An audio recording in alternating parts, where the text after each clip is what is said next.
청취자께 오늘은 생활 수준 이 개념을 한번 제대로 파고 들어볼까 합니다. 그냥 뭐 돈을 얼마나 버느냐 이런 걸 넘어서요. 과거 사람들의 삶의 질을 역사 속에서 어떻게 재고 또 이해하려고 했는지 그 과정을 좀 따라가 보려고 해요. 저희가 받은 자료가 바로 이 주제에 대한 경제사 연구 흐름을 다룬 학술 문서 일부입니다. 네, 이번 이야기의 핵심은 그거죠.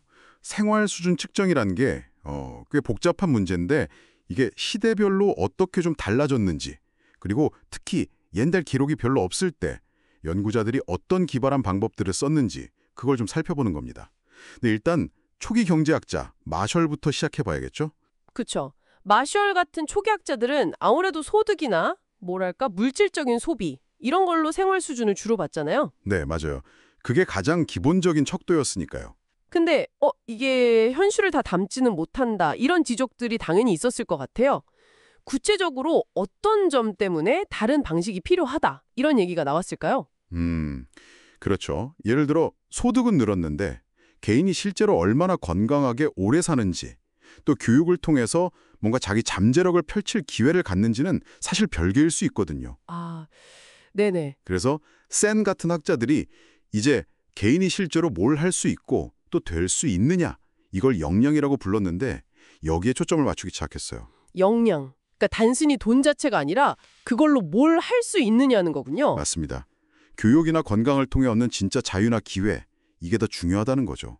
이런 고민들 속에서 이제 HDI, 인간개발 지수라고 하죠. 이런 것처럼 소득 말고도 평균 수명이나 교육 수준까지 같이 보는 지표들이 나오게 된 겁니다. 예전에 PQLI, 삶의 질 지수 같은 것도 비슷한 맥락이었고요. 그렇군요. 경겨 성장만으로는 진짜 설명 안 되는 게 있다는 거네요. 자료 보니까 특히 옛날 기록이 좀 드물거나 약간 편향된 시대로 갈수록 와, 정말 창의적인 방법들을 쓰더라고요. 그중에서도 평균 신장 데이터, 이게 아주 눈에 띄었습니다. 아, 네. 인체 측정학 연구인데요. 이게 아주 중요합니다. 평균 신장이라는 게 단순히 키 크고 작고의 문제가 아니거든요. 그렇죠. 개인이 어릴 때 그 성장기에 얼마나 영양을 잘 섭취했는지, 또 질병에 좀 덜 시달렸는지 이런 걸 보여주는 굉장히 강력한 생물학적 생활 수준 지표로 쓰입니다. 포겔 같은 학자들이 이 분야를 많이 연구했죠. 생물학적 생활 수준, 흥미로운데요? 네, 이 신장 데이터가 왜 중요하냐면 소득 기록이 좀 부족하거나 뭐랄까 특정 계층에만 몰려있는 시대에도 비교적 객관적으로 건강 상태 변화를 볼 수 있거든요. 가끔은 경제 지표랑은 좀 다르게 실제 사람들의 삶의 질 변화를 보여주기도 하고요. 아, 그래서 그 유명한 논쟁 있잖아요. 산업혁명 때 영국 노동자들 삶이 진짜 나아졌냐? 아니면 앵게스가 말한 것처럼 오히려 더 나빠졌냐?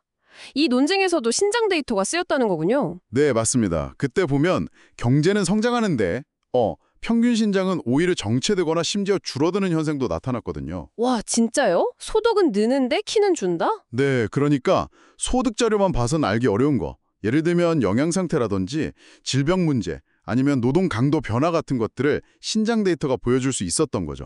물론 이게 군대 기록이나 죄수 기록 같은 걸 쓸 때가 많아서 특정 집단만 너무 많이 포함되는 거 아니냐 이런 표본 선택 편향 문제는 항상 좀 조심해야 합니다. 하긴 그렇겠네요. 모든 사람을 대표하긴 어려울 수도 있겠군요. 이런 생물학적 지표에 대한 관심이 개인의 삶 훨씬 이전까지도 간다는 게 또 놀라웠어요. 태아기 원설 또는 바커 가설이라고 하던데 와, 이건 정말 태어나기 전 엄마 뱃속 환경이 평생 건강에 영향을 준다니요? 네, 그렇죠. 바커라는 학자가 특정 시기에 태어난 사람들, 이걸 코호트라고 하죠. 이 집단을 오랫동안 추적 연구를 했어요.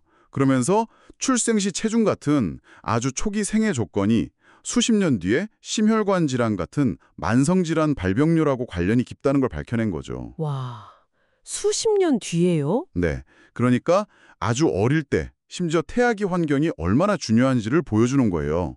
어떻게 보면 과거 사회의 영양 상태나 질병 환경이 다음 세대 건강에 일종의 생물학적 유산을 남기는 셈이죠. 이게 참 굉장히 흥미로운 가설인데 근데 한편으로는 그 태아기 환경 영향만 딱 떼서 증명하기가 좀 어렵진 않았을까요? 살면서 겪는 다른 요인들도 엄청 많을 텐데요. 아, 물론입니다. 그 인과관계를 명확히 밝히는 건 정말 복잡한 연구 과제죠. 여러 다른 변수들을 잘 통제해야 하고 또 아주 긴 시간의 데이터가 필요하고요. 그럼에도 불구하고 많은 후속 연구들이 이 초기 생애 환경의 장기적인 중요성을 계속 뒷받침하고 있습니다. 결국 이게 뭘 말해주냐면 생활 수준이라는 게 그냥 현재 상태만 보는 게 아니라 세대에 걸쳐서 쌓이고 또 한 사람의 생애 전체에 걸쳐서 영향을 미치는 과정이라는 거죠. 그렇군요. 결국 이렇게 과거의 생활 수준을 파악하려고 소득 넘어서 신체 기록이나 심지어 태아기 환경까지 막 파고들면서 다각도로 측정하는 노력들, 이게 오늘날 우리에게 주는 의미는 뭘까요? 역사를 통해서 보면 발전이나 진보라는 게 항상 그냥 쭉 좋아지기만 하는 게 아니라는 걸 알 수 있어요. 방금 얘기한 것처럼 소득은 늘어도 건강은 나빠지는 시기도 있었잖아요. 네, 그렇죠. 이런 과거 경험이 현재 우리가 겪는 불평등 문제라든지 아니면 공중보건 정책 같은데 중요한 교훈을 주는 거죠.